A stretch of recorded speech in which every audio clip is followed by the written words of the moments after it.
दोस्तों, मृतक भोज पार्ट 3। पिछले पार्ट को जहां से खत्म किए थे वहीं से शुरू करते हैं। ऐसे समय झूठ बोलूंगी, धनीराम ने कुबेर दास की ओर अर्ध विश्वास से देखकर कहा। अब तो क्या मकान बेचना पड़ेगा कुबेर दास, इसके सिवा और क्या हो सकता है। नाक काटना तो अच्छा नहीं। रामनाथ का कितना नाम था, बिरादरी के स्तंभ थे। यही इस समय एक उपाय है।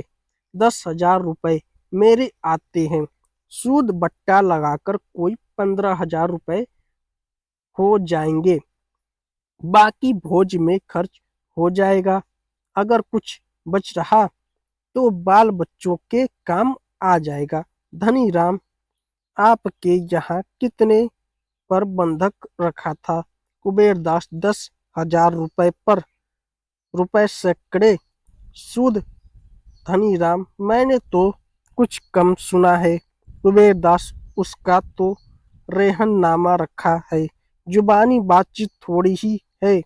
मैं 2-4 हजार के लिए झूठ नहीं बोलूंगा। धनीराम, नहीं नहीं, यह मैं कब कहता हूँ तो तूने सुना लिया। बाई पंचों की सलाह है कि मकान बेच दिया जाए।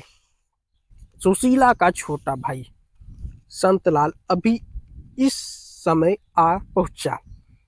यह अंतिम वाक्य उसके कान में पड़ गया। बोला, उठा किसी लिए मकान बेच दिया जाए? बिरादरी के भोज के लिए?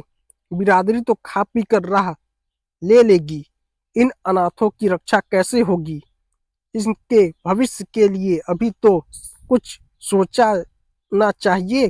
धनीराम ने कोप भरी आंखों से देखकर कहा, आपको इन मामलों में टांग अड़ाने का कोई अधिकार नहीं है। केवल भविष्य की चिंता करने से काम नहीं चलता। मृतक का पीछा भी किसी तरह सुधरना ही पड़ता है। आपका क्या बिगड़ेगा? हंसी तो हमारी होगी। संसार में मर्यादा से प्रिय कोई वस्तु नहीं। मर्यादा के लिए प्राण तक दे देते हैं। जब मर्यादा ही नहीं रही तो क्या रहा?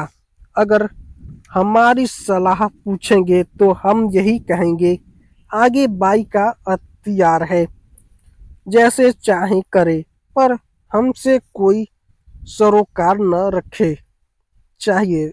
कुबेर दास चले। सुशीला ने भयभीत होकर कहा, भैया की बातों का विचार न कीजिएगा। इनकी तो यह आदत है। मैंने तो आपकी बात नहीं टाली। आप मेरे बड़े हैं।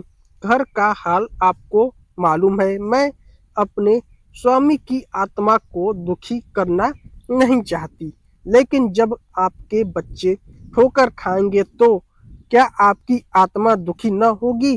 बेटी का ब्याह करना है, लड़के को पढ़ाना लिखाना है, ही ब्राह्मणों को खिला दीजिए, लेकिन बिरादरी करने की मुझ में सामर्थ्य नहीं है।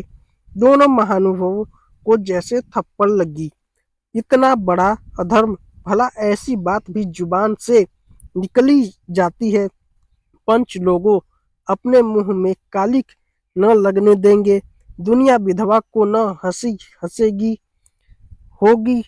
पंचों की यह जग हंसाई वे कैसे सह सकते हैं? ऐसे घर के द्वार पर झांकना भी पाप है।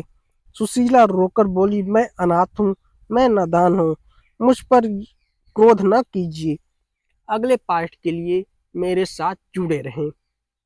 कहानी में क्या होता है जानने के लिए, और मेरे चैनल को सब्सक्राइब करें, वीडियो को लाइक करें और ज़्यादा से ज़्यादा लोगों तक इस वीडियो को शेयर करें।